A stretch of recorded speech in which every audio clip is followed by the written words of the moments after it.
A iniciativa Podcasters Unidos foi criada com a ideia de divulgar podcasts menos conhecidos, aqueles que, apesar de undergrounds, têm muita qualidade tanto em entretenimento quanto em opinião. Por aqui você tem a chance de conhecer novas vozes que movimentam essa rede. Então entre lá no nosso Instagram, o @podcastersunidos, é só escolher e dar o play. Olá, seja bem-vindo ao podcast Identidades. No programa de hoje temos uma convidada muito especial, a Bruna. Ela que já participou em um episódio anterior a esse, no episódio 19, mandou um texto pra gente. Ela que é acadêmica de Ciências Biológicas da UTF-PR. Seja muito bem-vinda, Bruna. Olá, João, tudo bem? Muito obrigada pelo convite, eu agradeço muito. Olá, pessoal, obrigada por estarem ouvindo. Eu que agradeço por você estar aqui mais uma vez, agora por áudio, né? Agora participando realmente, não apenas pelo texto. E conta pra gente um pouco da sua atuação, da sua faculdade. Fala um pouco sobre você, se apresenta pra galera. Então, eu sou a Bruna, né? Eu estudo Ciências Biológicas na UTF-PR, Universidade Tecnológica Federal do Paraná, campus Ponta Grossa. E atualmente eu moro lá em Ponta Grossa. Agora, nesse momento de isolamento, estou com os meus pais em Curitiba. A minha carreira universitária, digamos assim, ela é um pouco conturbada, porque quando eu iniciei minha graduação, eu morei em União da Vitória por 1 ano e depois eu mudei para Ponta Grossa. Então, eu nunca fiquei, durante a minha fase universitária, morando com os meus pais. E até mesmo quando eu fazia cursinho pré-vestibular, eu já não morava com os meus pais. Mas então, falando um pouquinho sobre o curso e o porquê que eu escolhi Ciências Biológicas, desde quando eu era criança, eu sempre quis ser cientista. Mas eu queria entender o comportamento das pessoas, dos animais, de todas as espécies, em um parâmetro comportamental e o porquê que eles se apresentavam dessa maneira no meio onde eles viviam. Porque cada animal tinha uma forma diferente de se relacionar. Então, eu fui meio que buscando sempre isso.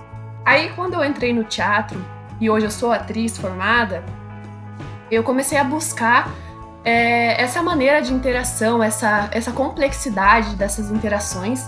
E eu percebi que cada pessoa, cada animal, né, em seu meio de convivência, se relaciona de uma forma diferente. Uhum. E vários estudos demonstram isso. A psicologia tem uma abordagem para isso, a biologia tem uma abordagem para isso, dentro da biologia tem várias linhas que explicam isso, ecologia, evolução. Então eu comecei a questionar isso, queria entender isso, né, a própria história, ciências sociais, enfim.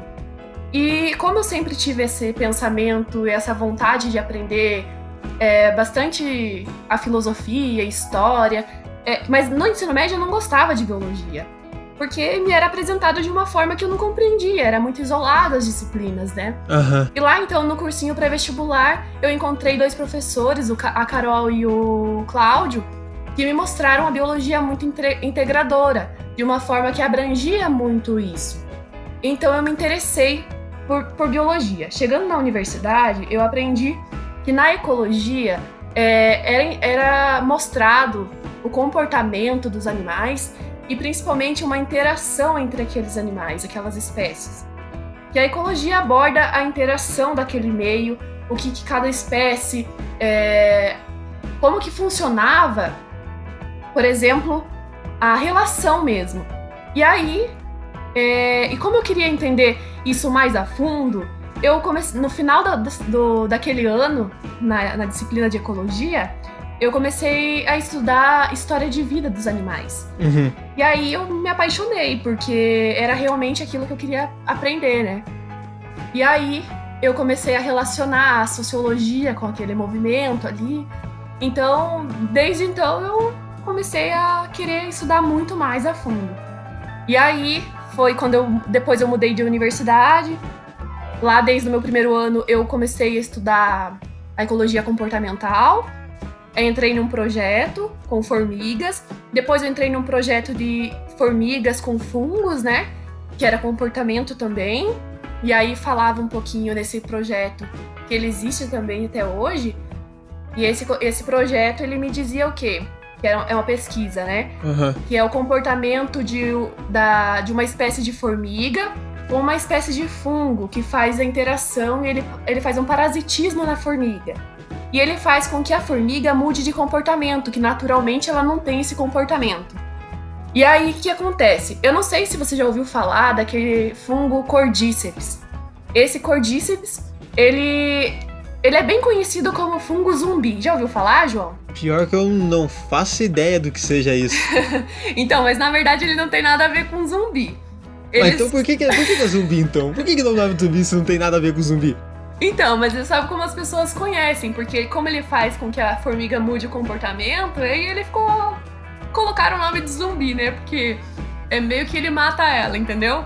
Já dá aquela. Porque já dá aquela visão dos mortos-vivos. Parece que mata a formiga e a formiga fica procurando cérebro por aí e tal. Mas não é isso.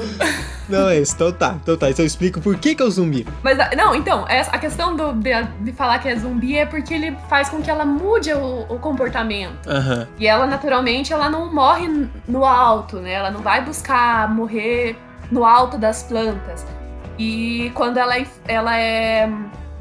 está sob a ação do zumbi. Ficou com o zumbi na cabeça agora. Ficou com o zumbi agora. Aí quando ela tá sob a ação do Cordyceps, ela procura sempre um lugar mais alto pra morrer. Ela morde a pontinha da folha. Então o comportamento dela fica muito diferenciado do natural. Uhum. Entendi. Mas é claro que esse estudo é muito legal e tem fatores muito relevantes pra explicar o porquê que ela vai no alto morrer. Porque um fungo, ele precisa de um lugar alto para depois que ele frutificar, ele vai esporular e os esporos precisam garantir a sua vida, né? Então, em lugar alto, ele vai garantir um espaço melhor para que ele caia os esporos e ali possa ter um ambiente para depois crescer, né?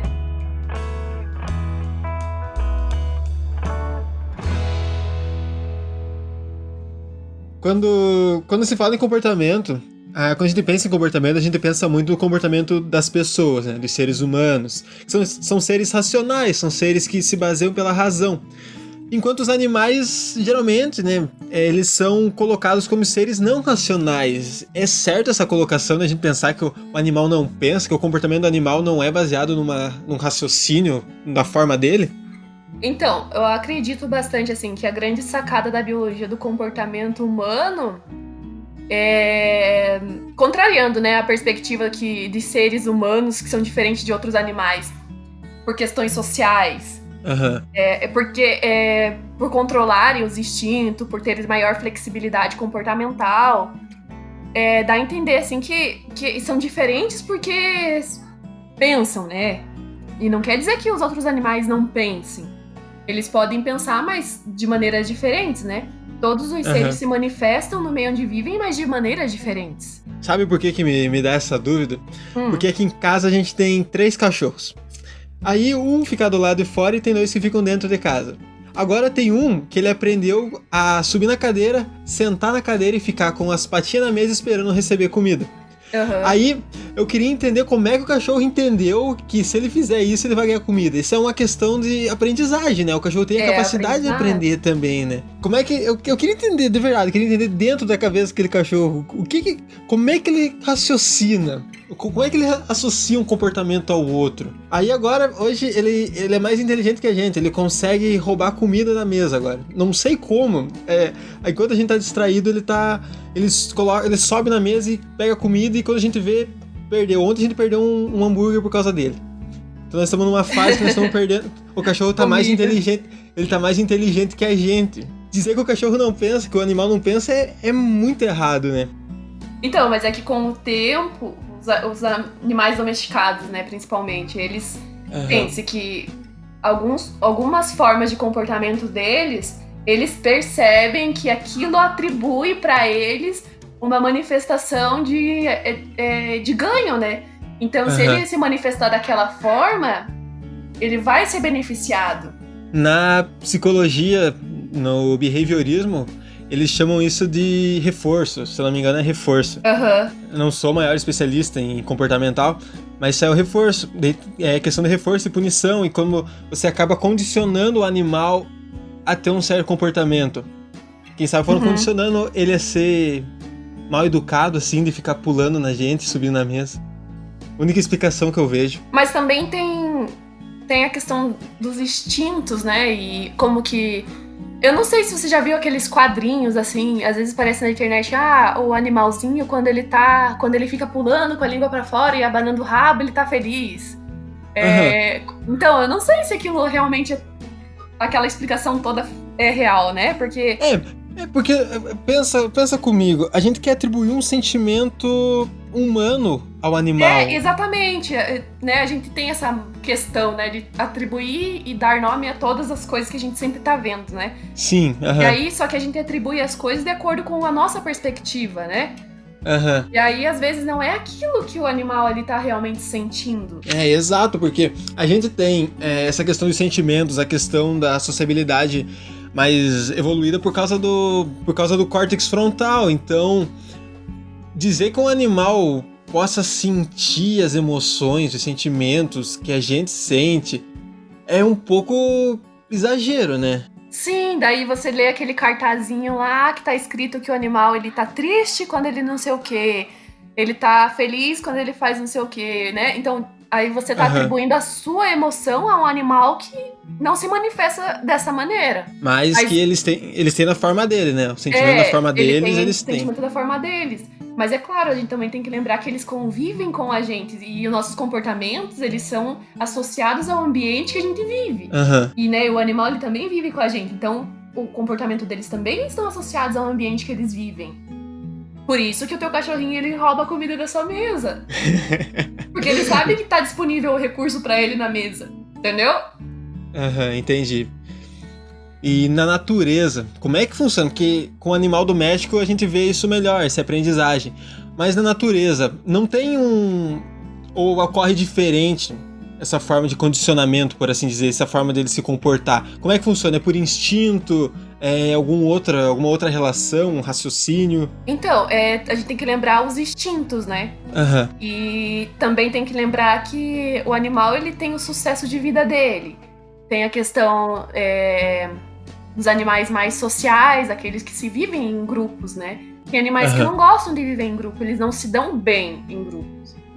Tem animais que simplesmente eles não se dão bem com outras espécies, por exemplo. Sim. Ou às vezes nem com animais da espécie dele ele se dá bem. E aí como é que vai acontecer? Aí tem que ver qual que é a busca daquele animal, qual que é o atributo dele. Então tem toda essa questão. Quando um macho tá em busca de uma fêmea, aí você vai ter toda aquela atribuição de coisas. O que ele vai apresentar para ele conseguir aquilo que ele tanto quer? Quando o animal tá com fome, o que ele vai apresentar para conseguir o que ele quer? Então, a gente sempre vai tá apresentando algo em busca do que você tá querendo. É até meio estranho isso, né? Porque você se torna um pouco... pensando muito em conquista, né? Mas na natureza é assim. É que na natureza eles têm que dar um jeito de sobreviver, né? A sobrevivência tá em questão, né? Então... Mas na realidade eles nem pensam o tempo todo nisso. Eles estão lutando pela vida que eles têm. Eles simplesmente estão ali estão vivendo. Isso, diferente da gente. Fazendo o que tem pra fazer.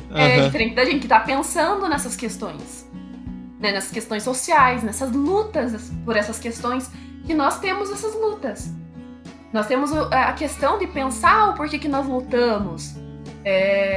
O porquê que eu me comporto. Será que isso é legal se comportar assim? Né? Porque, pensa, um animal, ele vai se relacionar, o macho se relacionando com uma fêmea, e no meio de uma rua, um cachorro, por exemplo, que é uma cena que a gente sempre pode perceber pela rua. Ele não vai questionar se alguém tá olhando ou não, ele simplesmente vai ficar correndo atrás da fêmea. Ele não, né? Vários. Até o mais forte resistir. É assim que acontece. A fêmea fica ali, né, passeando por lá pra cá, e vários machos atrás dela, o qual resistir mais tempo atrás dela, o que vai conseguir ficar. E aí pensa, quando você vê essa cena, você fica, meu Deus, né, olha a situação desses cachorros. Mas pra eles é normal. Pra eles é normal. Eles estão olhando pra você e pensando ao contrário, tipo, vocês estão me olhando? Não. Agora, um ser humano, ele não tem não faz isso. Pode até fazer, mas ele sabe o que tá fazendo. Geralmente sim, né? Depende também. Tem gente que sabe o que tá fazendo, esse que é o problema, que sabe o que tá fazendo e acha que tá certo. Mas é que vai muito da questão ética, moral, contexto social. E tá justamente aí, nós temos essa consciência da nossa ética, da nossa moral. Muitas vezes nós temos, não vou falar em todas as vezes, porque não é em todas as vezes que nós temos consciência da nossa cidadania, né? Uhum. Mas em muitas vezes nós temos consciência do nosso meio social que nós vivemos. Muitas vezes nós temos consciência dos nossos direitos. Só que isso é uma coisa que foi construída no decorrer da evolução e mudou muito, né? Se você for pegar os princípios, os ideais de... até mesmo, sei lá, 100 anos atrás, você já vai ver que dá uma baita diferença para agora. Imagina no começo, na espécie humana, quando inventaram a escrita, por exemplo, foi uma das maiores evoluções que a gente teve. Imagina lá, se pegar o contexto que era lá, o comportamento como era naquela época, o comportamento de agora. O tanto que muda. E nos animais, eu não sei se tem uma evolução tão grande assim no comportamento, se não é sempre a mesma coisa. Então, mas com os seres humanos, a diferença sempre foi a capacidade, né, de interpessoal, essa capacidade de interação uns com os outros, de ajudar uns aos outros, de caçar e levar para os outros, tendo essa sensibilidade mesmo, né? Uhum. Eu acho que acredito ser uma dos pontos mais... esse comportamento mesmo de flexibilidade, assim, das questões sociais. A capacidade de se adaptar também, né? Com as mudanças. E a adaptação social do ser humano é muito grande. Nós se adaptamos muito facilmente em lugares diferentes. Aham, sim. Coisa que muitos animais não conseguem fazer. Assim, se você tira um animal lá do seu habitat, provavelmente ele não vai ter continuidade, ele vai falecer. E nós temos uma capacidade, né, dessas mudanças ocorrerem e a gente se adaptar. Claro que a gente sofre muito. Não é fácil você sair de um ambiente e morar num outro e tá tudo legal. É só você pegar o exemplo agora da quarentena e do corona. A gente foi tirado do nosso natural, do nosso habitat, nosso estilo de vida. Um comportamento que a gente tinha costumeiramente agora mudou drasticamente, do nada. Foi todo mundo trancado em casa, não pode sair, se sair tem que se cuidar, manter distância, não pode ter o contato social. Isso é uma coisa que afeta e a gente tá se adaptando a isso. Até porque nós temos uma flexibilidade muito grande para desempenhar vários papéis, né, ao mesmo tempo. Né, social e estudar, trabalhar e ser pais ou mães, irmãos, atividade dentro de uma casa, enfim. E quando você é modificado do seu ambiente, você fica, né, com toda uma situação para ser trabalhada. Sim, e sente a diferença. Por mais que a gente consiga se adaptar, a gente sente a diferença que dá entre as situações. Do saber se portar ou não saber se portar.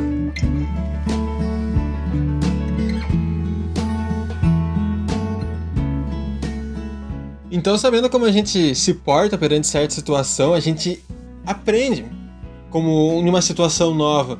Por exemplo, eu começo um emprego novo e aquele emprego é completamente diferente do contexto social que eu estava inserido antes. Eu aprendo, eu me adapto ao comportamento daquele local. E é assim com todo mundo, né? Porque a gente não vem com manual de instruções como é que nós temos que agir. A gente vai aprendendo conforme as situações acontecem, né?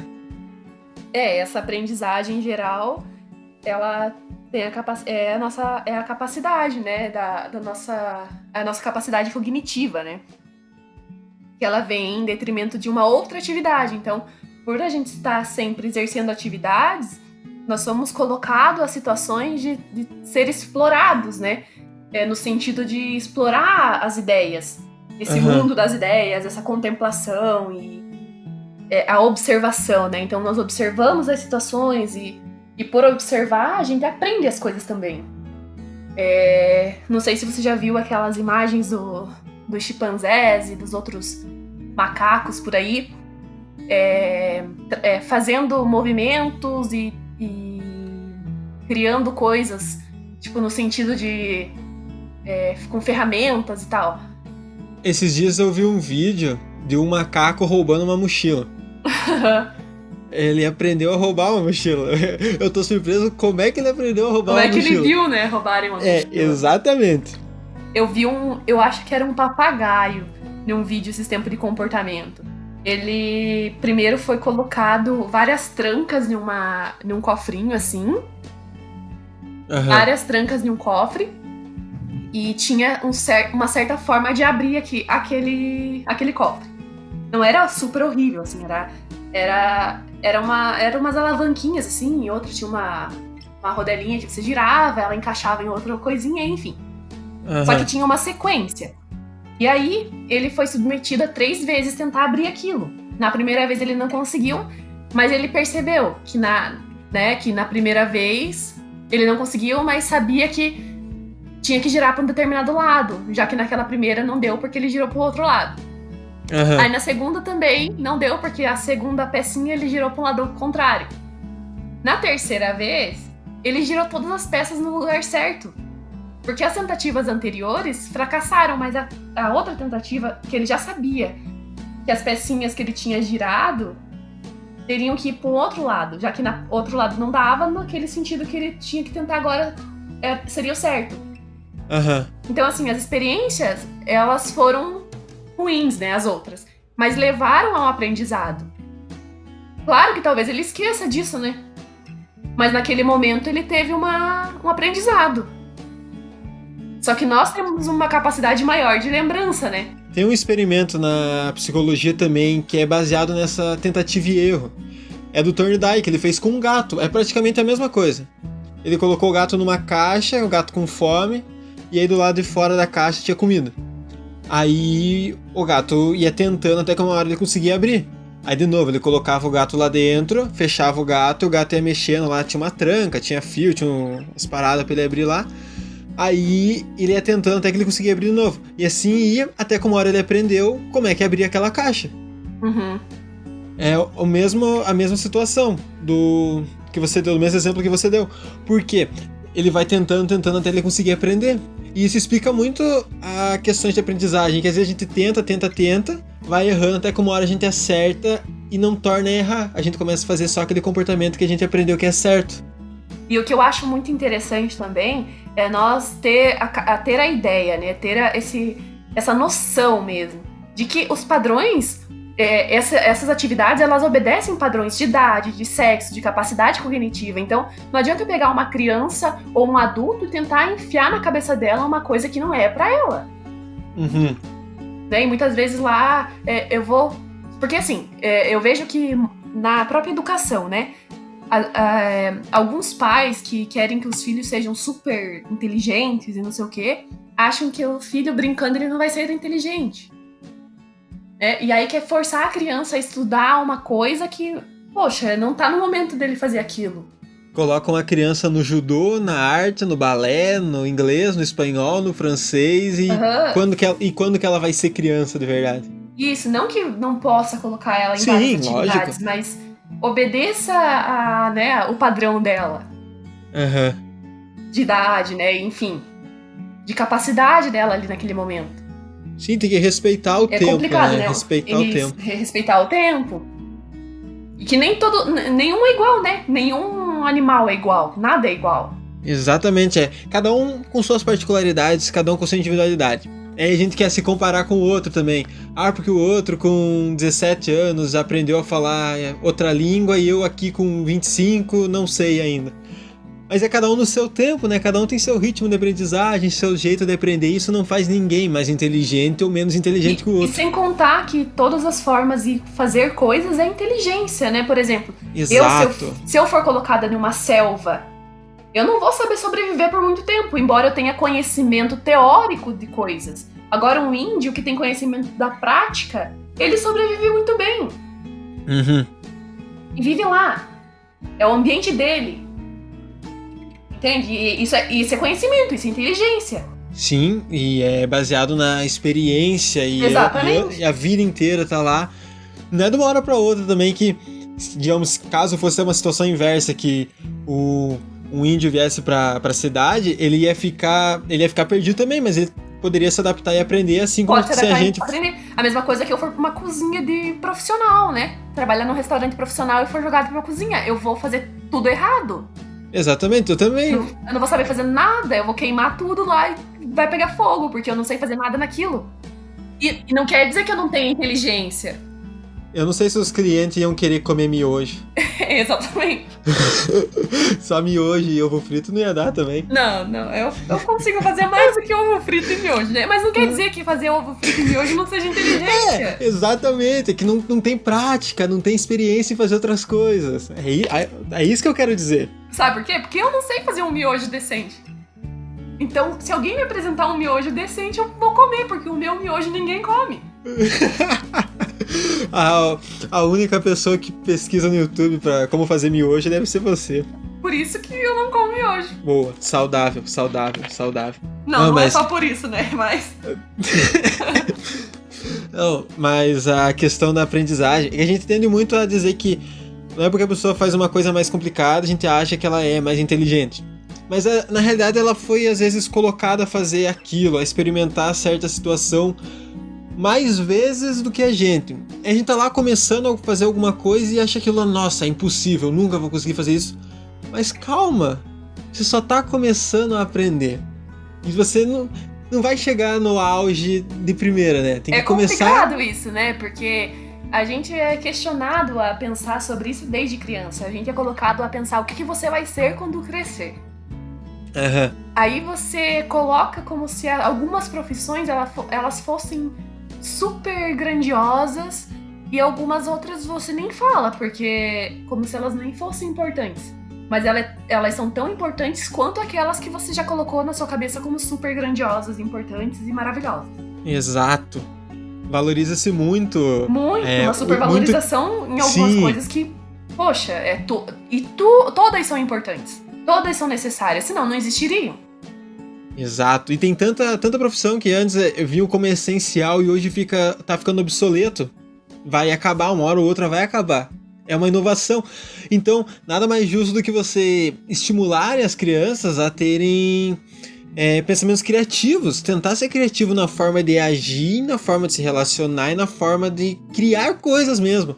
Porque tudo vai mudar. Ela aprender que ela pode ser... Isso. E aprender ela pode ser além de uma campo, caixa. né? Sim, explorar sim. esse campo da compreensão, da capacidade que nós temos de interagir um com os outros, de saber que faz isso a nossa evolução, né? De comportamento, que nós somos animais, que nós podemos nos comportar, que nós temos coisas que nós sentimos, que nós temos sentimentos e que esses sentimentos muitas vezes eles nos deixam tristes, que nós ficamos alegres e que daqui a pouco nós estamos tristes de novo e que nós em ambientes diferentes nós temos formas diferentes de se comportar e que nós somos parte disso aqui, nós somos parte da natureza e nós temos que entender isso, né? Não tentar entender nós fora de algo, que a gente sempre se olha como fora do todo, né? Olha pra natureza e nos olhamos como fora da natureza. Mas não, nós estamos dentro da natureza, junto com todas as outras espécies. E querendo ou não, os invasores, dá pra dizer que é gente que destrói, acaba com tudo pra ser superior, pra ter um meio de viver, alguma coisa assim. E a gente acaba interferindo na vida dos outros animais como se a nossa valesse mais que a deles. Não, e nós não somos melhores que nenhuma outra espécie. Nós estamos todo mundo juntos. Se acontece uma coisa lá no mundo animal das outras espécies, vai ser total, vai atingir totalmente o meu mundo aqui, que eu penso que é tão, né, fora do outro ali, né? Então, assim como acontecem coisas que atingem lá com as espécies, nossa, olha essa situação do coronavírus. Sim, é pra ver como a gente é suscetível à natureza, nós não temos poder nenhum sobre a natureza. A gente se comporta de acordo com o que a natureza quer. Não é o contrário, não é a natureza que se comporta de acordo com o que a gente quer. Nós temos uma capacidade de criação de coisas, né? De comportamento, enfim. Mas nós não somos melhores, não. E somos dependentes. Dependentes. Se acabarem recursos naturais, a gente vai ter que se virar. Já era. É o fim do planeta, é o fim da humanidade. E vai achar outro planeta vai saber. E nós somos os mais dependentes, né? Dependemos pra tudo. Porque nós nos desprendemos total da convivência natural. Porque os outros animais, eles vivem tão ali, né, na natureza, enfim. nós vamos lá e destruímos tudo, né? E hoje nós vivemos totalmente dependentes de uma casa, de algo aqui, né? Algo material, né? Algo material, isso. A gente se prende muito ao segurança, material. né? Prendemos a uma segurança. Em tudo, né? Em todos os sentidos. Uma segurança física, emocional, espiritual. Nós precisamos dessa questão. É, verdade. A gente se comporta sempre procurando algo pra se prender. Procurando um sentido. Enquanto... só a gente tem isso. Só a gente tem essa ideia de procurar um sentido. Enquanto as outras coisas existentes, não. Elas simplesmente estão vivendo porque tem que viver. Estão ali. Mas é um fardo que a gente carrega pela consciência, pelo raciocínio, pela nossa evolução. Por isso que os filósofos tanto questionavam, né? Tanto filosofavam. Era isso, né? Era o que a existência me traz. Por que eu tô aqui? Pra onde que eu vou? De onde eu vim? E o que eu faço enquanto tô aqui? Exato. E nessa busca de sentido, a gente acaba se comportando de formas que muitas vezes nem a gente mesmo se reconhece. Nosso comportamento acaba sendo afetado por questões que nem a gente acredita, por coisas que falam pra gente ou a gente só quer se portar pra agradar.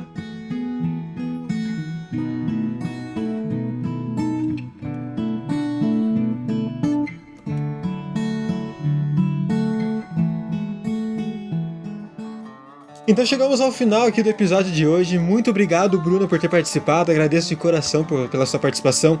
Deixa seu recado, manda um tchau, manda um abraço pra alguém. Divulgue suas redes sociais aí, por favor. Eu que agradeço, João, por mais uma oportunidade de estar aqui. A primeira vez foi só com texto, né? Não foi com minha voz, mas você representou muito bem. Obrigado. Obrigada. Eu que agradeço, que moral, pô. E eu espero em breve poder vê-lo, poder ver meus amigos, meus familiares. Sei que a gente não vai voltar ao normal como antes, se é que podemos chamar aquilo de normal, né? Mas que nós possamos estar sempre em consciência dos nossos atos e um comportamento melhor, né? Diante das coisas que a gente sabe e representa. E pra quem quiser me conhecer melhor, conhecer um pouquinho do que eu escrevo, eu vou deixar meu Instagram, BruBigHouse. E é isso, pessoal. Muito obrigada por todos que chegaram até o final ouvindo esse podcast. Muito obrigado, Bruna. Até uma próxima. Tchau, tchau. E pra você que chegou até aqui, meu mais sincero agradecimento. Muito obrigado por ter acompanhado mais um episódio do podcast Identidades até aqui. Espero que tenha curtido. Caso queira entrar em contato comigo, caso queira mandar alguma sugestão, mandar um feedback, caso tenha alguma sugestão, algum texto para mandar pro podcast, pode entrar em contato pelo e-mail do podcast, que é podcastidentidades@hotmail.com. Pode falar também pelas redes sociais do podcast, no Instagram, @podcast.identidades, no Twitter, IdentidadesPod, e no Facebook, Podcast Identidades. Também temos um canal no YouTube, Podcast Identidades, só pesquisar lá, que toda terça-feira também está saindo um vídeo, com um episódio antigo, mas em formato de vídeo. Agora estamos em formato novo, toda terça-feira tem episódio ao meio-dia. Porém, uma semana é monólogo tradicional do Podcast Identidades, e na outra terça é um episódio com algum convidado. E assim alternando, assim sucessivamente, assim a gente vai tocando o barco. Muito obrigado pela sua companhia, até a próxima terça-feira, um beijo, um abraço e tchau, tchau.